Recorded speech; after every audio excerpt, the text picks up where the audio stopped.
வணக்கம் நண்பர்களே. தெய்வ ரகசியம் சேனலுக்கு உங்களை அன்போடு வரவேற்கிறேன்.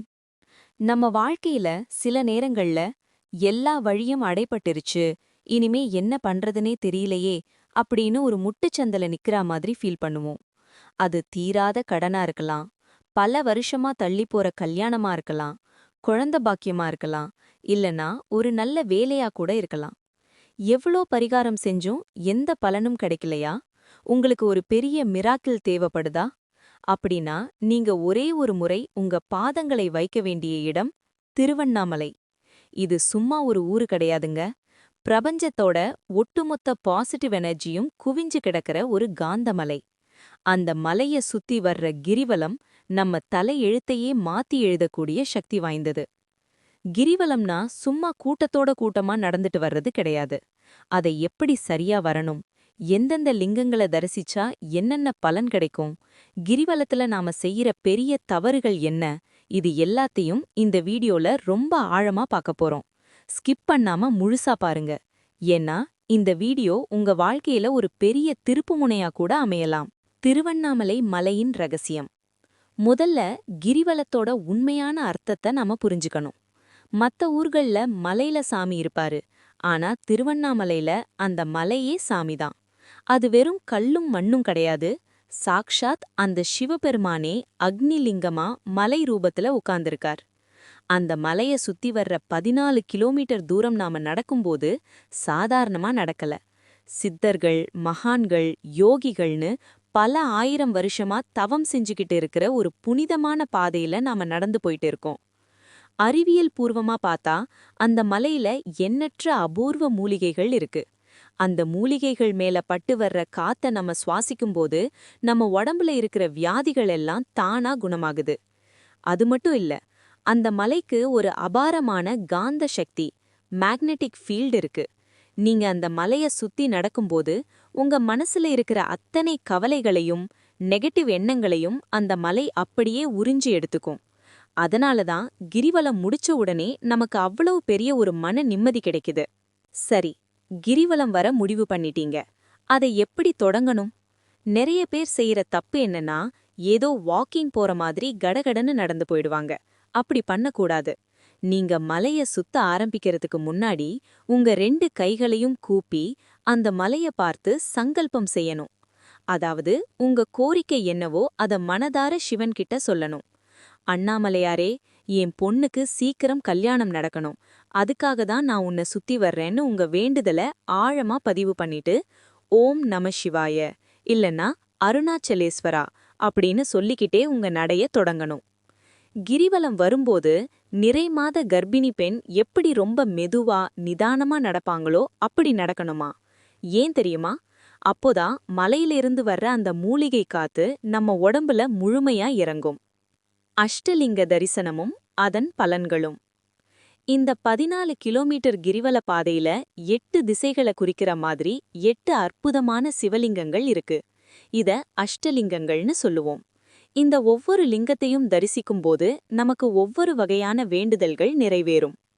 1. இந்திரலிங்கம், கிழக்கு.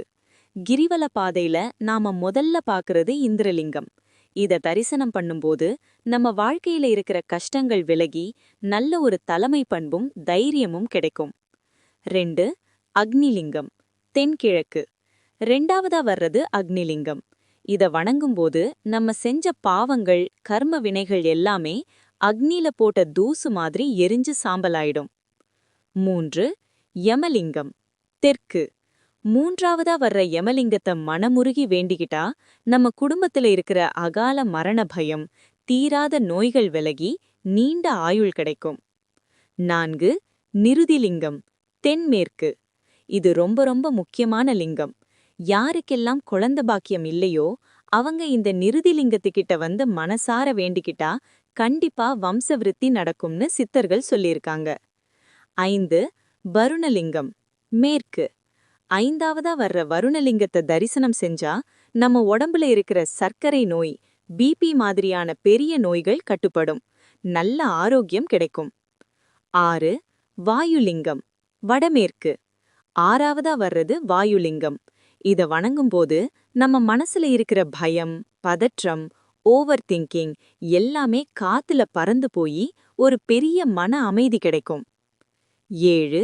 குபேரலிங்கம் வடக்கு. 7ஆவதா வர்றதுதான் குபேரலிங்கம். கடன் பிரச்சனையில கஷ்டப்படுறவங்க, பிசினஸ்ல நஷ்டமடைஞ்சவங்க இந்த லிங்கத்துக்கிட்ட வந்து வேண்டிக்கிட்டா அவங்க வாழ்க்கையில பண மழை பொழியும். குபேரனோட ஆசிர்வாதம் முழுமையா கிடைக்கும். 8. ஈசான்யலிங்கம் வடகிழக்கு. கடைசியா வர்றது ஈசான்யலிங்கம். இத தரிசனம் செஞ்சா நம்ம மனசுல இருக்கிற எல்லா குழப்பங்களும் தீர்ந்து கடவுள பத்தின ஒரு முழுமையான ஆன்மீக ஞானம் கிடைக்கும். இப்போ கிரிவலம் வரும்போது நாம கட்டாயம் தவிர்க்க வேண்டிய சில விஷயங்களை பார்ப்போம். 1. காலணி அணியக்கூடாது. கிரிவலம் எப்பவுமே வெறும் கால்ல தான் வரணும். அந்த பாதையில பல சித்தர்கள் அரூபமா நடந்து போயிட்டு இருப்பாங்க. செருப்பு போட்டுக்கிட்டு நடந்தா அது அவங்கள அவமதிக்கிற மாதிரி. கால் வலிக்குதேன்னு பார்க்காதீங்க. அந்த வலிதான் உங்க கர்மாவை அழிக்கும். 2. செல்போன் பயன்படுத்தக்கூடாது. கிரிவலம் வர்ற 3 அல்லது 4 மணி நேரமும் உங்க செல்போனை சைலண்ட்ல போட்டுட்டு பேக்ல வச்சிடுங்க. அங்க வந்து செல்ஃபி எடுக்கிறது, போன்ல பிசினஸ் பேசுறது, ஊர்க்கதை பேசுறதெல்லாம் செஞ்சா கிரிவலம் வர்றதுக்கான எந்த ஒரு பலனும் உங்களுக்கு கிடைக்காது. உங்க கவனம் முழுக்க அந்த மலையோட உச்சியில தான் இருக்கணும். 3. பிச்சை கேட்பவர்களை தவிர்க்கக்கூடாது. கிரிவல பாதையில யாராவது வயசானவங்க சாப்பாடு கேட்டா உங்களால முடிஞ்சத வாங்கி கொடுங்க. ஏன்னா சிவபெருமானோ இல்ல சித்தர்களோ எந்த ரூபத்துல வந்து உங்ககிட்ட யாசகம் கேட்பாங்கன்னு யாருக்கும் தெரியாது. அன்னதானம் செய்யறது உங்க கிரிவலத்தோட பலனை பல மடங்கு உயர்த்தும். நண்பர்களே, திருவண்ணாமலைக்கு ஒரு தடவை கிரிவலம் போயிட்டு வந்து பாருங்க. நீங்க அங்கிருந்து திரும்பி வரும்போது உங்க மனசு ஒரு சின்ன குழந்தை மாதிரி அவ்வளவு லேசா ஆயிடும். உங்க வாழ்க்கையில நடக்கிற அதிசயங்களை நீங்களே கண்கூடா பார்ப்பீங்க. பௌர்ணமி அன்னைக்கு தான் வரணும்னு எந்த கட்டாயமும் இல்ல. உங்களுக்கு எப்போ தோணுதோ, எப்போ அந்த அண்ணாமலையார் உங்களை கூப்பிடுறாரோ அப்போ சாதாரண நாட்கள்ல கூட நீங்க கிரிவலம் போகலாம்.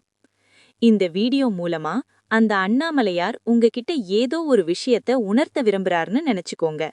உங்களுக்கு என்ன வேண்டுதல் இருக்கோ அதை இந்த வீடியோவோட கமெண்ட்ல ஓம் அருணாச்சலேஸ்வராய நமக அப்படின்னு மனசார பதிவு பண்ணுங்க. அந்த இறைவன் கண்டிப்பா உங்க வேண்டுதலை நிறைவேற்றுவார். ஏற்கனவே திருவண்ணாமலை கிரிவலம் போன அனுபவம் உங்களுக்கு இருந்தா அத மத்தவங்களுக்கும் கமெண்ட்ல ஷேர் பண்ணுங்க. அது பல பேருக்கு இன்ஸ்பிரேஷனா இருக்கும். இந்த வீடியோ உங்களுக்கு ஒரு பாசிட்டிவான வைப்ரேஷனை கொடுத்திருந்தா மறக்காம லைக் பண்ணுங்க. உங்க நண்பர்கள், உறவினர்கள் எல்லாருக்கும் இதை ஷேர் பண்ணுங்க. மேலும் இது போல பல ஆன்மீக ரகசியங்களை தெரிஞ்சுக்க நம்ம தெய்வ ரகசியம் சேனலை சப்ஸ்கிரைப் பண்ணிடுங்க. அனைவருக்கும் எல்லாம் வல்ல அந்த